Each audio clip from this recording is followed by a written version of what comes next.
Welcome to Sproutcast, where we speak with changemakers, social innovators, and entrepreneurs about how to make the world a better place.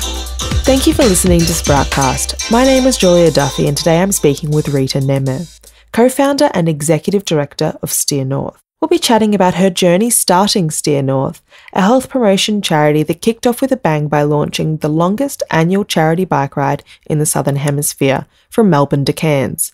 We'll discuss some of the difficulties she's faced along the way, as well as her vision for the organisation's future. Rita will also be joining us as a speaker at Sprout Summit 2017. Hear from Rita by attending in person on the 12th of October or join us online from wherever you are in the world. Find out more at sprouthq.net. Thank you so much for joining me today, Rita. Thank you so much, Julia, for having me.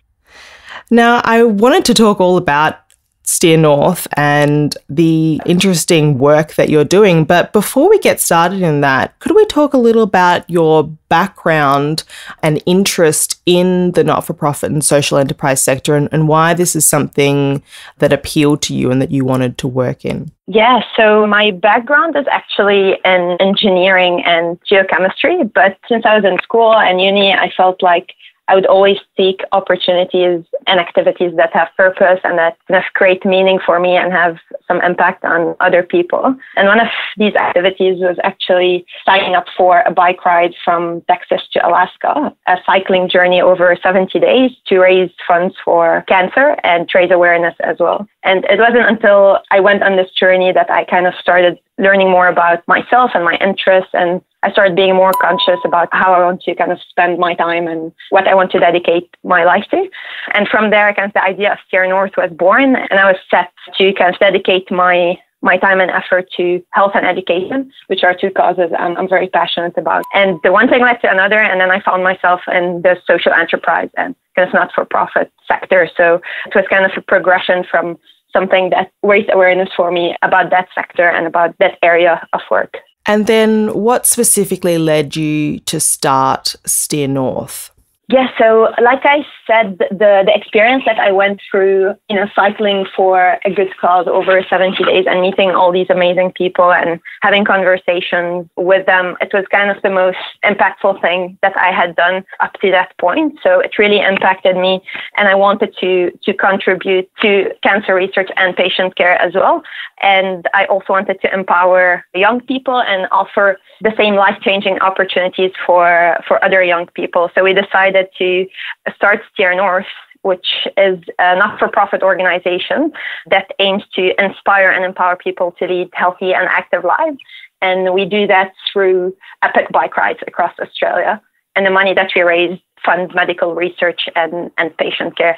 So we've had this idea after my experience cycling from Texas to Alaska, but we didn't actually get to it until, unfortunately, my co-founder and partner's brother passed away from cancer. So this is when we started to kind of think about bringing this idea to life and channeling our energy towards something positive.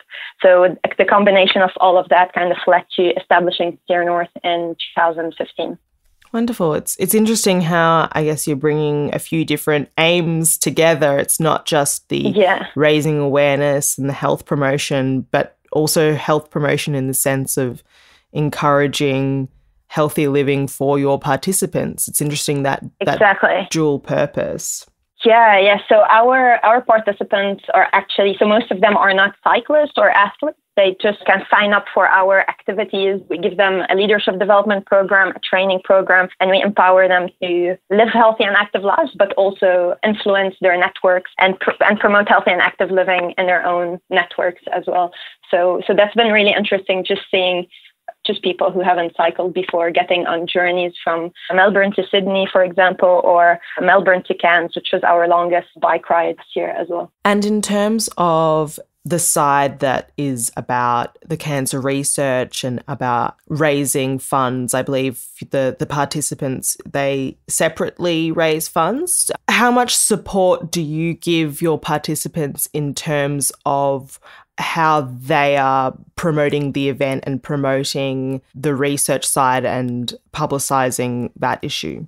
Yeah, so every participant has to raise a certain amount of money to take part in our activities.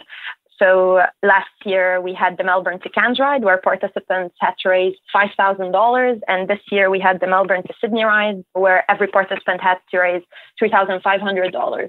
And they do that through reaching out to their network, spreading the word about what we're doing, asking them for support, also organizing fundraising events. So some riders organize bike rides, salsa classes, yoga classes, to kind of bake sales. So they kind of engage their whole network and their whole community in our mission, and they spread the word to their own network. So we give them as well support in terms of the different things that they can do to fundraise, and we help them organize the events. But this is basically how they reach out to their network through different fundraising events, but also through word of mouth, where they ask for their support and ask them to sponsor them to do that ride, basically. So mostly your outreach and community engagement would be in finding the participants, is that correct? Yes, so finding the participants, but then these participants reaching out to their own communities, that's before the ride. And then through the ride, it's going through the different local communities along the way. So we stop in different local communities and promote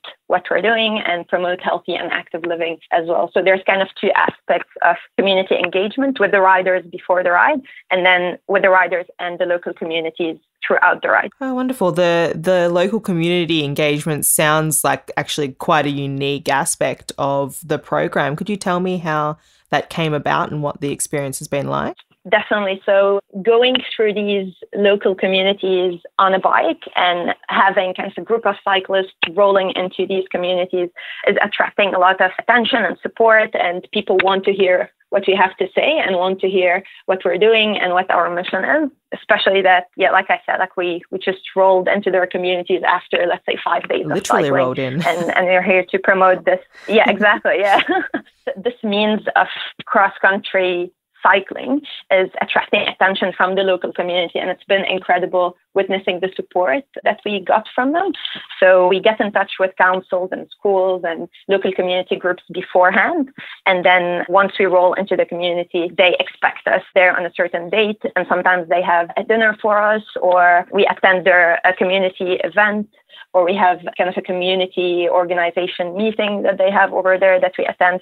So we can engage with them beforehand. And then on the ride, they would be expecting us. And just using that method of cycling from community to the other is attracting a lot of support from these local councils and schools. So it's been really nice to see that. And what's your intention for this engagement? Are you trying to educate these communities, fundraise in them, find more participants for the events, or a combination, I guess? We try to do that as much as possible through either the events or just conversations that we have with local community members as well.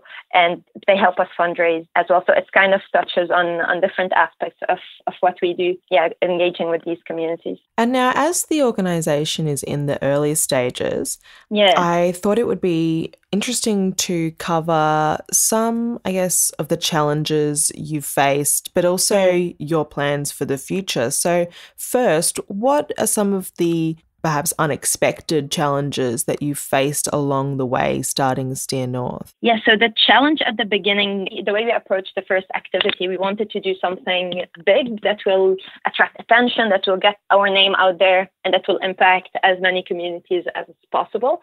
So our first ever event was a Melbourne to Cairns bike ride over 45 days, over 4,000 kilometers. So that by itself, just the logistical side of it was a challenge.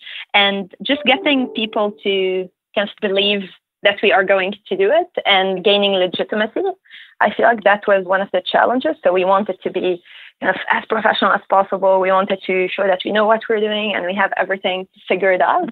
And I think because we wanted that, sometimes we didn't ask for help enough, maybe. We didn't seek as much assistance, or that's at least from my perspective initially. So I think that was one of the biggest challenges, just figuring things out and asking for help and asking for support and getting all of that together and having a successful first event, because this is what was going to set SteerNorth up and the way we had imagined it. Yeah. And in terms of your vision for the future, how do you imagine SteerNorth growing, expanding its reach, anything like that?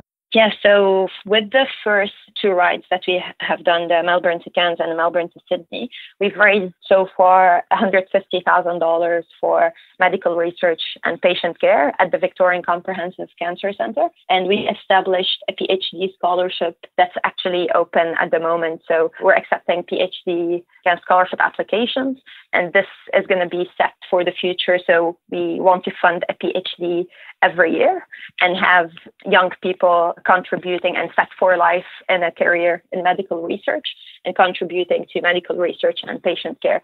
And in 10 years, we hope to have 10 PhDs and contribute to medical research and patient care in that sense. And we also hope to have more accessible bike rides, a variety of events, and keep having these participants experience kind of purposeful adventures and growing through our activities and through our bike rides, and keep affecting more communities while we do that as well. And have there been, I guess, particular challenges that you're taking into account in looking forward in the strategies that you're working on now? Like you mentioned their accessibility. Has that been something that you think has prevented some participation? And especially for the first one, I think yes. So the Melbourne to Cairns ride was a big bike ride. Still, most of the riders were not cyclists beforehand, but it was just a time commitment that was a barrier for some people. So now we are going to do a Melbourne to Sydney ride twice a year, but we're also thinking about doing kind of weekend experiences, weekend events that more people can take part of. So now we're at a stage where we can just expand our activities and do more activities throughout the year rather than one big bike ride. And we're looking into that when it comes to our activities, even like workshops that promote cycling and active living. So we're looking into all of these different activities that are suitable for different age ranges and different people with different interests. Wonderful. And perhaps now moving on to more generally the idea of starting an organisation, whether it's a not-for-profit or a social enterprise, and what that experience has been like for you and what lessons you have for the future and that other people could benefit from. Maybe if we start off by talking about, so, I mean, you weren't necessarily from a not-for-profit or business background. You mentioned that you were an engineer. What was that side like, the working out all the ins and outs of starting a business and what you didn't know that you didn't know? Yeah, I think starting SteerNorth and starting a not-for-profit has been the biggest learning experience for me. I think I learned over the past 2 years more than I've learned throughout my bachelor's degree and master's degree and everything that came with it. So I think in terms of learning, this has been one of the biggest learning experiences, but also it's been by far the most rewarding and the most fulfilling. And I think most people in that space feel the same way about their experiences in the social enterprise sector and not-for-profit sector. So definitely biggest learning and most rewarding experience in that. And were there resources or mentors or anything like that that helped you with some of those more technical steps? Yeah, definitely. So at the beginning, it was mostly kind of trial and error, and we moved from there. So we're very passionate about what we do, and we had this idea and we wanted to make it work, and we just kind of went for it and learned along the way. I think a year into SteerNorth, we took part in the Young Social Pioneer Incubator. So we were selected for that at the Foundation for Young Australians.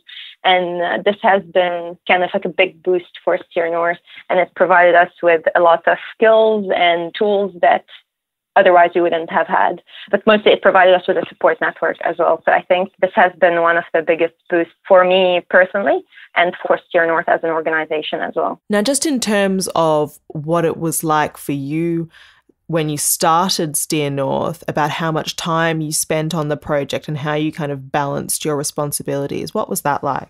Yeah, so at the beginning, we had full-time jobs and we were working on SteerNorth at the same time. So it was pretty exhausting, but at the same time, very rewarding because we would just wait till we get home and just work on SteerNorth. Yeah, it was a difficult period in terms of time commitment at the beginning, and we were putting in a lot of hours, staying up to like 1, 2 a.m. And then now we're at a stage where we can be kind of more sustainable when it comes to that. And yeah, we can dedicate more time for the organization now that it grew and that it can support employees as well. Is there anything that you feel you would do differently if you were going to do it now, based on some of the things you've learned along the way? I think the first thing that comes to mind is asking for support and help. And I think that's one thing I would have done more. So just seeking out to more people and asking for that support and knowing that we're not in this whole thing alone.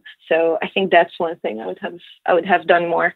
Yeah. And could you offer some advice to other people who might be out there now thinking of starting their own organisation like SteerNorth? I think the main piece of advice I would give is to just start with something. So we had a lot of people kind of doubt what we were doing and tell us that it's not the right time, but it's never kind of the right time to start something. So I think the main advice is to just start and go ahead with what you want to do, because not all green lights are going to be kind of open at the same time for you to just go and do what you want to do. And then you'll learn along the way. So just starting, I think that's the main advice.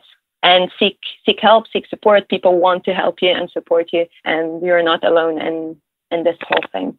There's a lot of great people, especially in that sector, that want to help.